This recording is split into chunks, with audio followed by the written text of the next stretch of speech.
Hello guys, so welcome no nata diri karon sa mga descendants of Apo Wang-od. Magpatato mi atong 3 dots nga signature ni Apo Wang-od from the Buskalan Tattoo Village in Kalinga, Philippines. So mo ni siya gisugdan nato nga katong mga sabi to uling ba na sabot unsa na, pero mo na kanang murag tracing niya. Then afterwards wala nagsugod na tagdukdok. So mambabato term dito nga they are using bamboo sticks for their murag heritage nga kuan nila, no? So ana siya.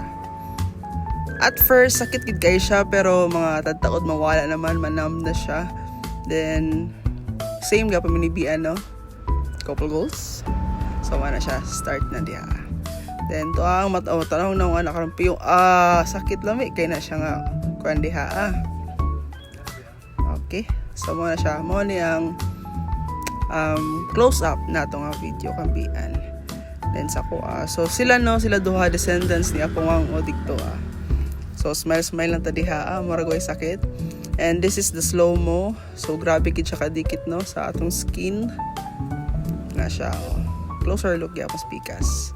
So mo na kung medyo nagpula-pula siya, pero bites ra kayo guys. Nice gid kayo sa feeling na siya. Kana. Okay. So that's it guys. Wipe the murag mo sa ink nila no dito sa Kalinga. Then here's the final look.